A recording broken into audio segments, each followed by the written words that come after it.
राधे। श्री राधा रमण लाल की जय। तो आज मैं आप सभी को भागवत सप्ताह का प्रथम दिन की कथा की प्रारंभ करूंगी। तो एक दिन में तो ये हो नहीं पाएगी, क्योंकि प्रथम दिन की कथा जो है वो 2-2.5 घंटा लग जाता है। तो इसलिए मैं थोड़े थोड़े सारांश जो है वो थोड़ा थोड़ा करके आपको बताती रहूंगी। तो जहाँ पृथ्वी और आकाश का मिलन होता है वो ही श्रीमद् भागवत की असीमित आनंद की सीमाएं हैं। प्रथम श्लोक में ही भागवत की विराटता के दर्शन होते हैं। जैसे कि दिव्य चक्षु के बिना विराट स्वरूप नहीं दिखता है, ठीक उसी प्रकार प्रभु कृपा पात्र और भक्ति में स्वभाव, इन दोनों के बिना भी हम प्रभु को नहीं पा सकते। तो यह दिव्यता जिसके पास होगी वही भागवत का आनंद अनुभव कर पाएगा। अहम युक्त पुरुषार्थ तथा मद युक्त विद्या से भागवत का रसास्वादन नहीं किया जा सकता है। जिस व्यक्ति के अंदर घमंड होगा, जिस व्यक्ति के मद होगी, विद्या होगी मद युक्त, तो वो जो है भागवत को नहीं रसपान कर पाएगा, भागवत को नहीं समझ पाएगा। इसके लिए ये आवश्यक है। तो श्री व्यास जी ने भागवत का प्रारंभ किसी देवी देवता अवतार या विशेष की प्रार्थना से नहीं किया है।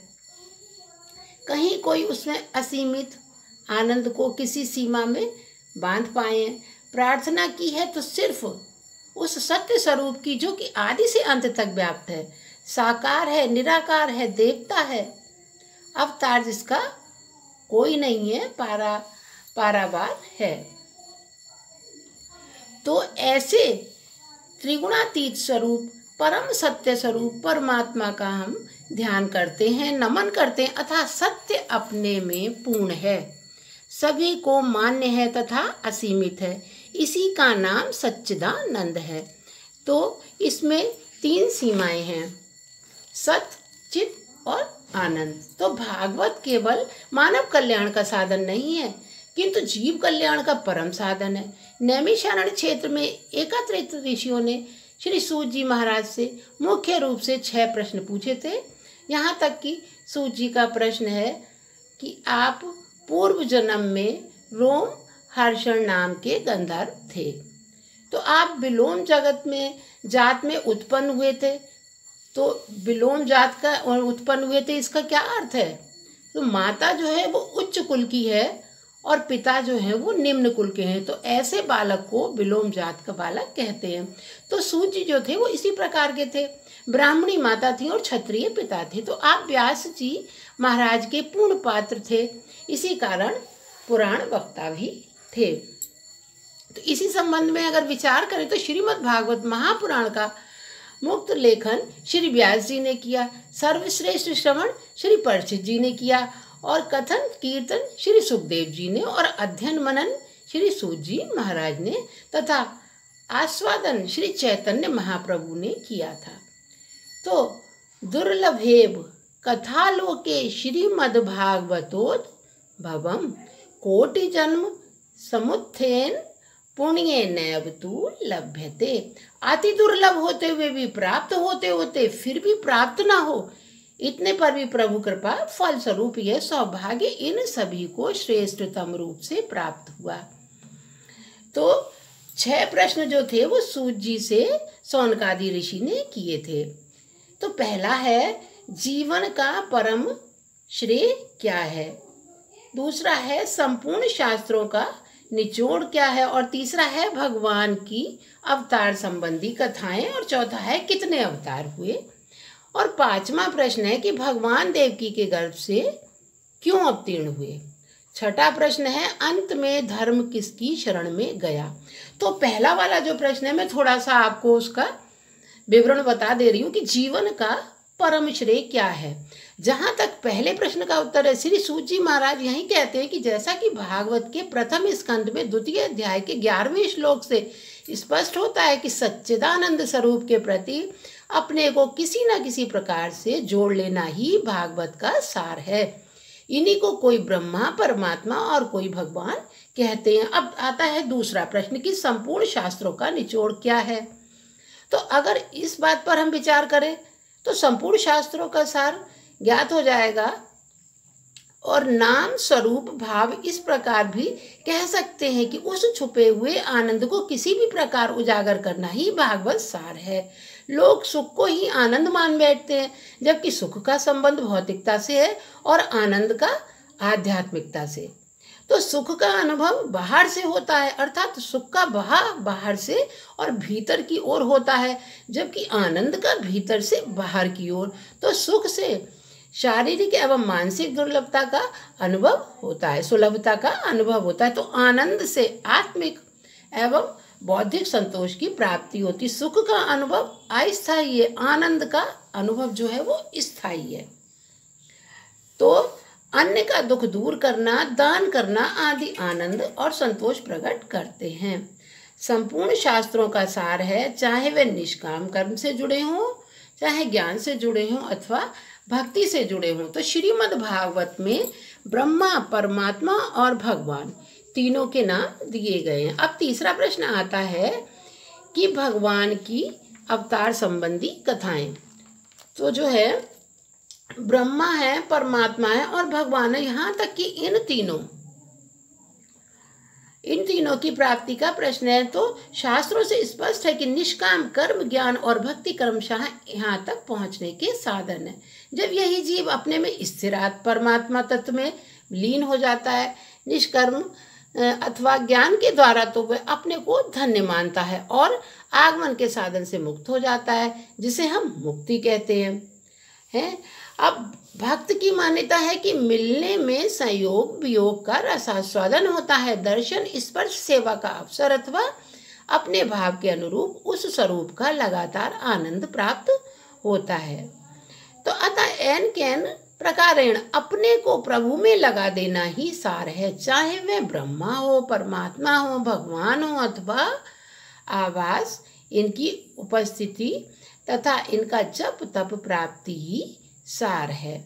भगवान के अवतार की संबंधी जो कथाएं हैं, तो तीसरा है भगवान के अवतार संबंधी कौन सी है। तो रही भगवान के अवतारों की बात, तो सृष्टि का सृजन प्रभु अपनी इच्छा से करते हैं।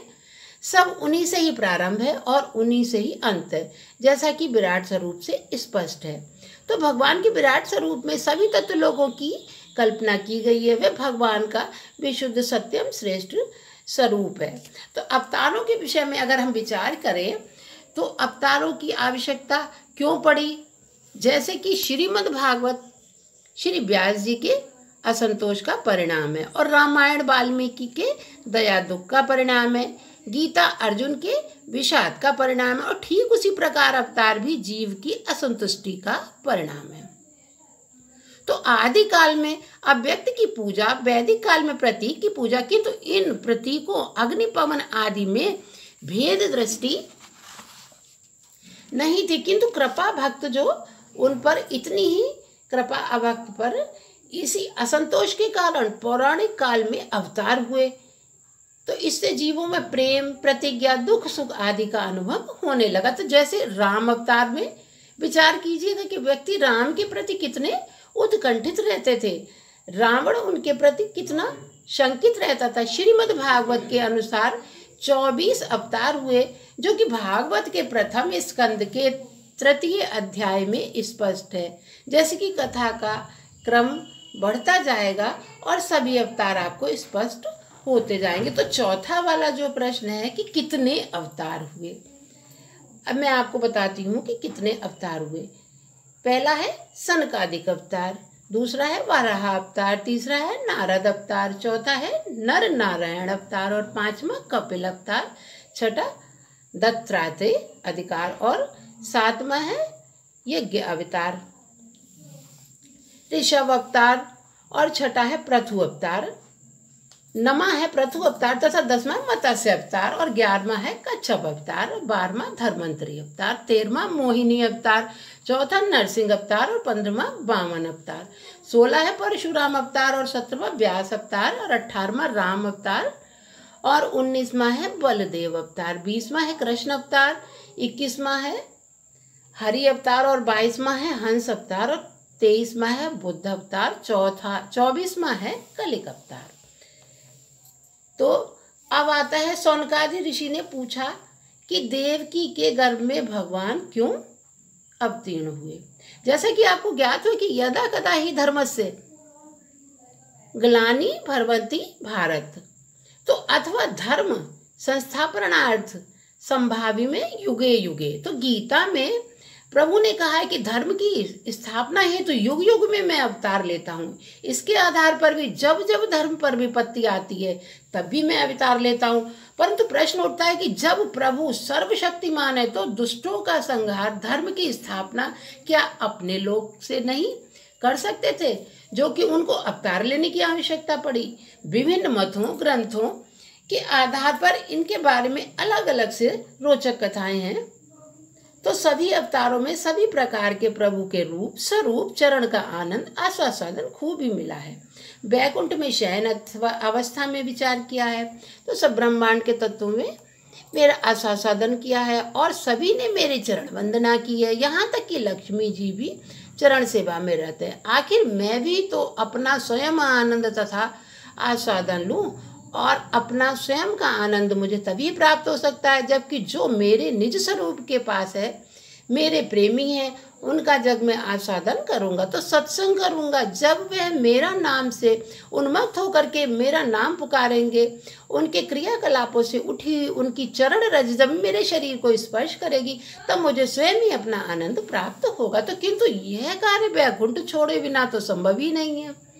तो स्वयं को निज आनंद के प्रलोभन के कारण भक्तों को भी प्राप्त है। तो उसी की प्राप्ति हेतु आपने देवकी के गर्भ से जन्म धारण किया, जैसा कि भागवत में स्पष्ट है।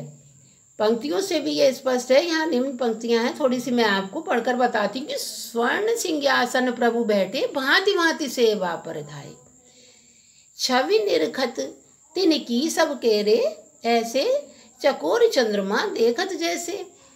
बड़ी लक्ष्मी आगे कर कीने, प्रभु के चरण गोद धर लीने, प्रभु हृदय अचरज यह छायो, निज मन तब विचार यह आयो।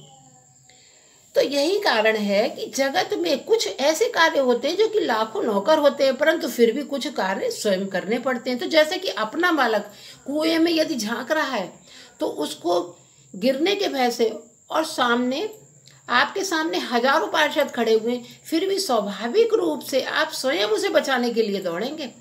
किसी को भेजकर, किसी से कहकर आप उसे नहीं बचाएंगे। तो ठीक उसी प्रकार निज भक्तों की पीड़ा जान करके प्रेम स्वयं जो प्रभु पधारे, उन्होंने अवतार लिया। तो भगवान राम के काल का प्रसंग है कि राम जब घनघोर जंगल में पहुंचे तो वहां पे वनिताओं ने जब उनके दर्शन किए तो वे सब उन पर निहाल हो गईं।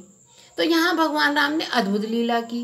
राम बोले कि आप सब अछूत वनिता हो, इस कारण आपसे स्पर्श, आपके द्वारा दी गई कोई भी सामग्री तथा आपकी कोई भी सेवा को मैं स्वीकार नहीं करूँगा।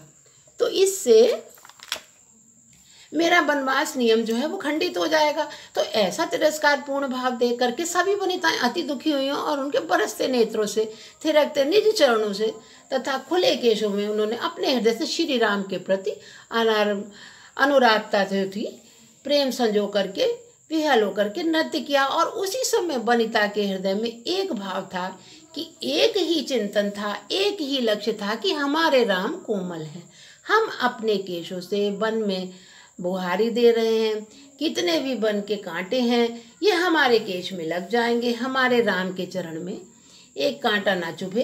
तो उन वनिताओं ने ऐसी सेवा की जो कि राम मना भी नहीं कर सकते थे, क्योंकि स्पर्श सामग्री पास तक आने का कोई भी प्रश्न ही नहीं था। तो इस कर्ज को उतारने के लिए प्रभु ने देवकी के घर से स्वयं गर्भ धारण किया और जन्म लिया, और यह कार्य उन्हें किसी अंश से नहीं हो सकता था। इसी कारण स्वयं अंशी ने देवकी के गर्भ से जन्म धारण किया। अतः सिद्ध हुआ कि उपरोक्त कारणों के फलस्वरूप ही भगवान ने देवकी के गर्भ से जन्म धारण किया। अब छठा और अंतिम है कि जहाँ तक अंतिम प्रश्न की बात है कि अंत में धर्म कौन की शरण में गया। तो ऐसा श्रीमद् भागवत में स्पष्ट है कि उद्धव श्री कृष्ण के चरण पकड़ करके विलाप करने लगे। कलयुग का प्रभाव हो जाएगा शरीर से एवं बुद्धि से, लोग क्षीण हो जाएंगे, तब दुखी प्राणी का उद्धार कैसे होगा। प्रभु ने सूक्ष्म रूप से इसी श्रीमद् भागवत में प्रवेश कर उद्धव को सत्संग का उपदेश दिया और कहा कि यह भागवत मेरा ही स्वरूप है। जो इसका श्रवण करेगा, स्मरण करेगा, कथन करेगा, चिंतन करेगा, मनन करेगा, उसके हृदय में मेरी भक्ति उत्पन्न होगी। तो कलयुग में मेरे पास आने का एकमात्र साधन है। मेरा कीर्तन करता हुआ जो मेरे निर्मल चरित्र का श्रवण करेगा, जो श्रीमद् भागवत सुनेगा, वही मेरा सच्चा भक्त होगा। तो आज मैं आपको कथा प्रसंग यहीं तक सुनाती हूँ। आज मैं अपनी वाणी को यहीं विराम देती हूँ। आगे की कथा प्रसंग मैं कल आपसे करूँगी। श्री राधे, श्री राधा रमण लाल की जय।